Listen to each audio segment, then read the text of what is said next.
10 years ago, companies didn't have a forensics team. They barely had an incident response team. Now, everyone wants them, everyone needs them. Every organisation needs to be able to preserve to a criminal level. End of. Lawyers are your friends.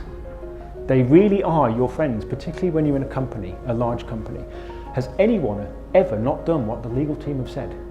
It's always a good idea, particularly when you're doing investigations, to have a code of conduct, what they can and cannot do, what they should and should not do, and a competency sheet, which I've never seen in private organisations, but I believe in hope. This is incident management lifecycle. Probably some of you already seen it, very high level. This is 6 phases of SANS. This is how we follow and respond to incidents. The last part is the recovery and lessons learned. Not many organizations enforce lessons learned. Depending on your maturity plan of incident response, we feel like this is one of the important phases. This is where we learn not just how we did it as a team, but how organizations done it as whole. Don't treat cyber as another IT problem. That's the biggest mistake companies do. They feel like, oh yeah, you know, we had a malware all the time, we have hackers. They don't see the risk, the bigger problem, the threat and the impact to your organization. You have your assessment. This is where I assess the incident to declare if it's major.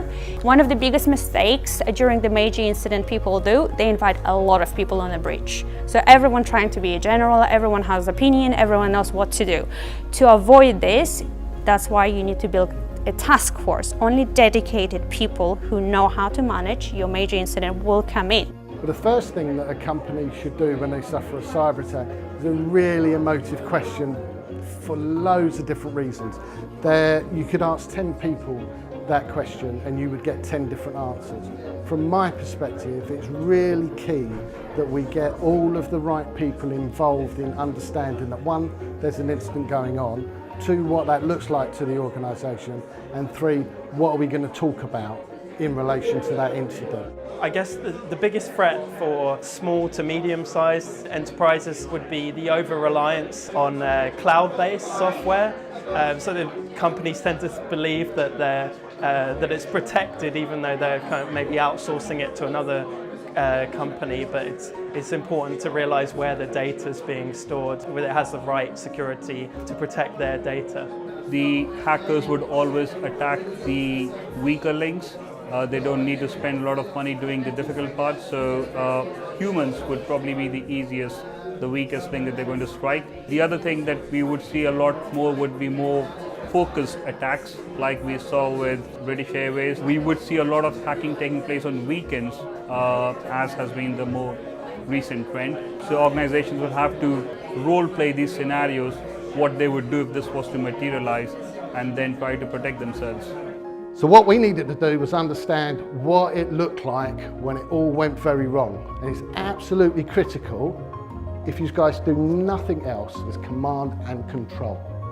And because they're seen and work in that service area, they work to a gold, silver, bronze.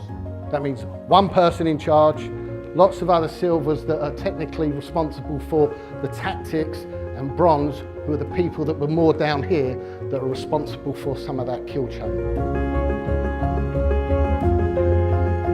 Do not start on Monday saying one thing, and by Friday it looks like something else. And put somebody in front of the camera every day with pointless misinformation. Because all you do is lose confidence. Never say no comment. Because you do know something and you just look stupid or untrustworthy if you say no comment. And they have more fun with that, don't they? Involve all that have got a vested interest in an incident.